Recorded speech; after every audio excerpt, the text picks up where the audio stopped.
When they say I love you and cheat, as much as that sounds like a paradox to us, unfortunately for them, what that meant is... Now, you're a psychologist Yes. who really focuses on actually helping a lot of men. Yes. And where I want to start today, actually, is why is it that a man can say he loves you, he can actually seem really happy in that relationship, and then turn around and cheat on you? Weirdly, in my experience, it is true. It's a dichotomy that took me a really long time to understand, because for me, in order to love me, you have to respect me. And cheating involves an element of disrespect that, I'm sure yourself as well, we don't really tolerate. But having worked with so many men over the years, what it is that they can love you but have unmet needs. And with men, because communication isn't their forte, they don't like to communicate what these unmet needs are. So they outsource them from in another environment. So when they say I love you and cheat, as much as that sounds like a paradox to us, unfortunately for them, what that meant is I loved you. I didn't want to hurt you or upset you or tell you what was going on.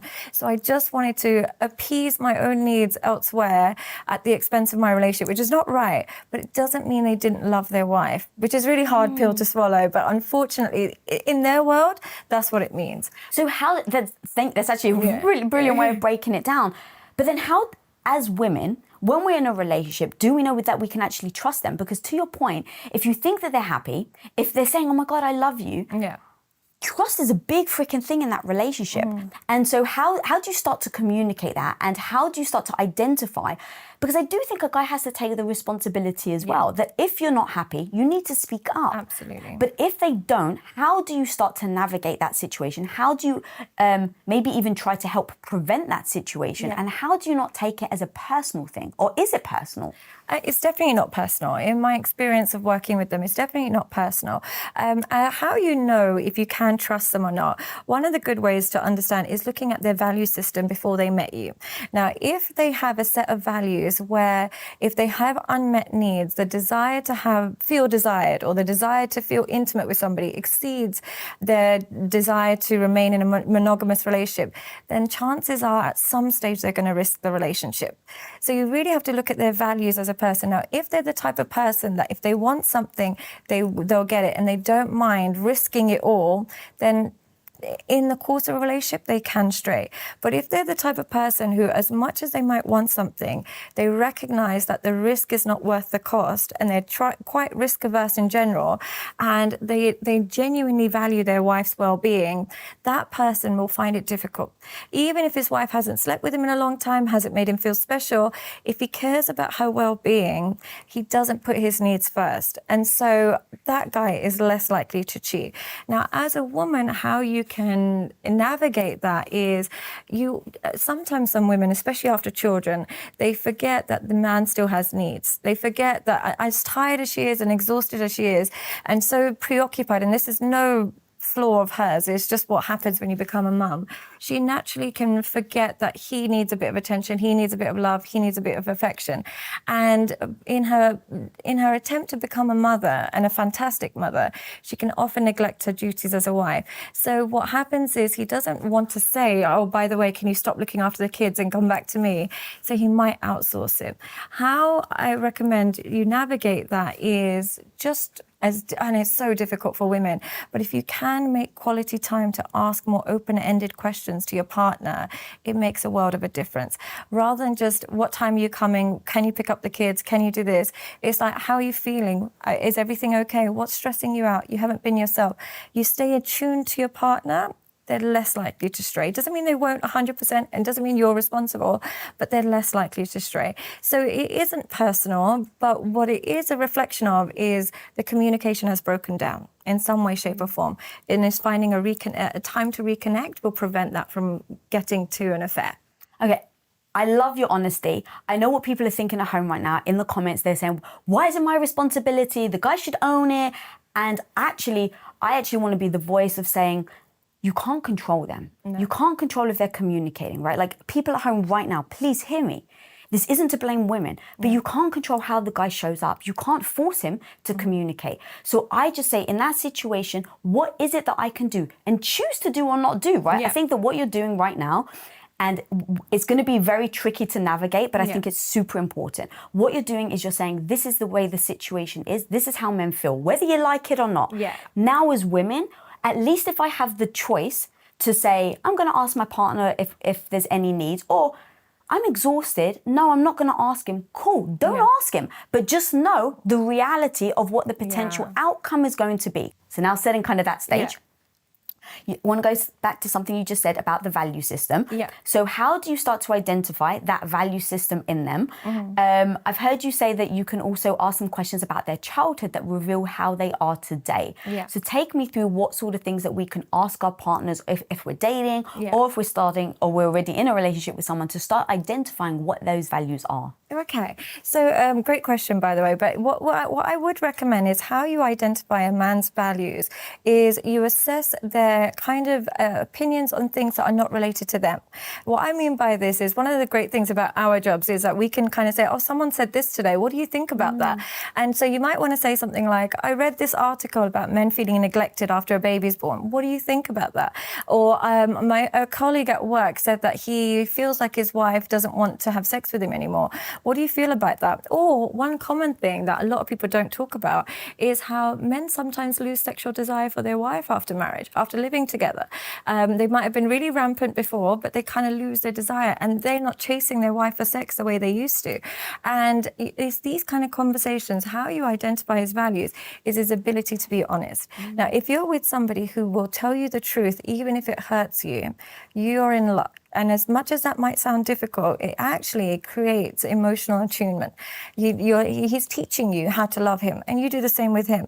But if you have a partner who is unable to express himself, what will happen is he'll find an outlet to express himself. Hopefully that will be a healthy outlet, but sometimes it can be an unhealthy outlet. So how you assess his value system is you assess how honest he is, even if does he stick to the truth, even if it offends some people.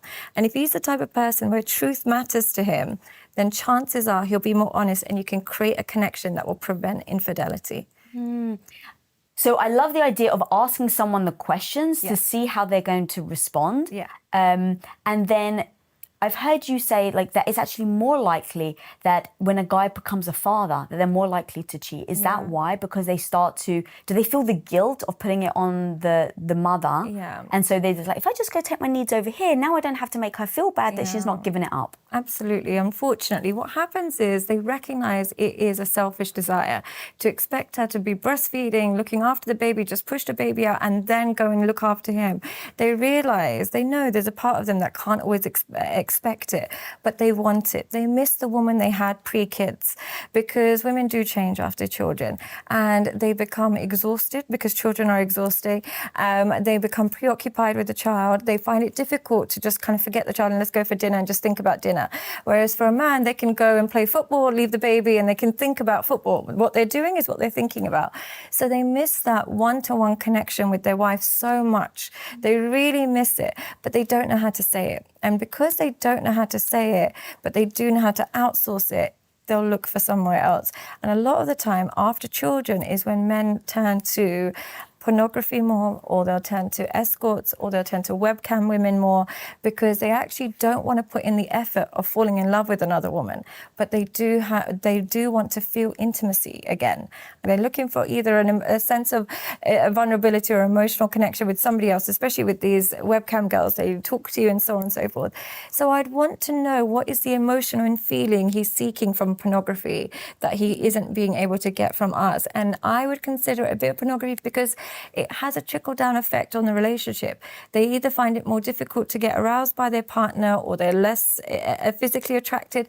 So because it has an impact on my connection with him, I would consider it a bit of cheating. Would you consider it? No, so Tom and I have very open communication and so we talk about porn all the time. And sometimes, like we have a rule, don't ever get offended if he asks for sex, but don't ever get offended if I say no. Right. And so because we've got that rule, if I say no, I still want my husband to have sexual, so I'm just like, go watch porn, babe, but like I'm too tired. Okay. Right? And so because we have that communication, now I think it'd be very different if he didn't approach me, he didn't ask me for sex, and I walked in and he was sneaking it. Yeah. And I think that that's more about the trust, going back to that trust thing that we started with. I think that that's where it comes from, is that, hang on, you didn't trust me enough to even talk to me about it. Yeah. And now what's happened in our relationship where you don't feel like you can communicate that with me? I agree with that mentality. When it is a case of I've approached you first and you're not in the mood, you're tired or whatever, respectfully, I still have needs, I completely agree with that. But when it's a case of my wife, I haven't even approached, I haven't even discussed anything, I'm almost living a separate life, it's quite dangerous. But I also think it benefits the fact that Tom is not 25 years old. These young guys, they've been grown up with pornography and it has a real big impact on their relationships. I think after the age of 35, they can still remember what life was like without pornography. They still prefer human connection. Under 25 and under 30, they can't even remember a time where they had to put in the work to get sexual satisfaction. So that when their wife rejects them, instead of even facing the rejection, they'd rather go straight to the pornography. And that's what makes it a bit difficult. So the key there is date someone over 35. Yeah, I think so. I think so, unfortunately. Okay, so in these situations where maybe you sense that the guy is straying, again, I think that the empowerment here is to be able to see the signs and then decide whether, okay, if your partner's cheating, is that something that you then forgive? Do you work through it, right? Or do you take your power and do you leave? Like, that's what I'm all about. That's why it's really important for me to talk about this cheating aspect. Because from what I hear from a lot of people that have been cheated on is they feel deflated. They feel like it is about them. They feel their insecurity goes through the roof. Their confidence, literally plummets. And then it's hard to come back from that. Absolutely. And so what are the signs that maybe someone can identify if they think that somebody is cheating or not? Okay. Well, one thing I always find quite fascinating is when I have clients where the man has been cheating for 4 or 5 years, I almost, and I know this sounds negative, but I almost look at the woman and I think, how did he manage this for 4 or 5 years? What was happening to your connection where somebody could live a double life for 4 or 5 years and you didn't notice anything? And most of the time when that happens, where somebody's lived a separate life, the woman's almost clocked out of the relationship from an emotional perspective, but they're still married on paper or just lifestyle. So what I always say is if you want to rebuild after an affair, or if you want to know someone's having an affair, you have to look at your emotional connection with each other. If you have an emotional connection with each other where on a daily basis you're connecting, you're speaking to each other, you're emotionally, physically, spiritually connected, it's difficult for that person to stray without you realizing. You'll notice within a day or two. Something will be off. His eye contact will be different to you. Everything will be different. But if you're two people who are living separate lives, you won't spot the signs because you haven't emotionally invested in each other. This is man or women. There are men out there that don't realize when their wife is having an affair because they haven't taken the time to notice what she's up to that day, how often she calls, what she wears, and so on and so forth. So when you are so emotionally and psychologically connected to your partner, it's very little that they can do without you recognizing a change. So essentially, it's just a change in behavior. If you see any change in your partner's behavior to how they used to be, and that is emotionally, spiritually, intellectually, your intimacy's changed, then you know there might be new energy entering their world. But if you remain connected, you'll be able to spot that quite early on, and you won't have situations where you're blindsided. Yeah, I've even heard you say, like, they may even be happier. Yeah, unfortunately, they might find, because sometimes some people are so starved of attention from the person they love, when they finally get it, and in any form, even if that new person is really toxic, if they finally get attention, they have a kick in their step and they're all excited to go to work, or they just seem happier. But more often, they're more hostile to their partner. Yeah, that's more often the case. They're hostile. And the reason they tend to be hostile is essentially we all know cheating is wrong. Yeah, even if you grow up with the philosophy that men can cheat, whatever it is, if you have to live a double life, you feel inauthentic. You feel some element of guilt. And the only way to feel less guilty in that moment is to blame your wife. So a lot of men will say, look, she doesn't even cook for me, or look, she doesn't even look after herself, or look, she didn't remember it was my birthday, or look what she did for me on Christmas, nothing compared to my mistress.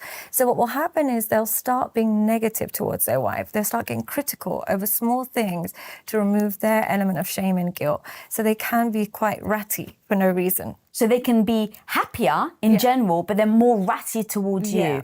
oh, that's so freaking confusing. Yeah, I know. Because honestly, if my husband came home and he was happy, I was like, oh, I'm so happy that you're happy, babe. So I would perceive it to be the other way. Yeah, I would as well. But then the connection with you should be happier. If he's doing well at work and he's doing well in his fitness, and then you two are having better sex and everything is trickling into your relationship, amazing. But if he seems to be all excited about getting dressed up and is going to the gym, but when you ask him for quality time, he acts like you're a burden, then you're like, there's a discrepancy between what's going on in your life and how you're treating me. Is something up? And don't be afraid to have that conversation. It doesn't have to be an accusation. It could just be, talk to me, what's going on? So not just like, hey, you cheating. Try not to. I don't do that. I go straight to the jugular. But if you can avoid me... What do you do? I assume the worst. I always assume the worst. This is a problem I have, and I've gotten better. It takes me, when somebody builds trust for such a long time, you realize it's a you problem. But for many, many years, the moment any sign of difference, I would interpret it as there is infidelity going on. Isn't that strange? Yeah. So I love that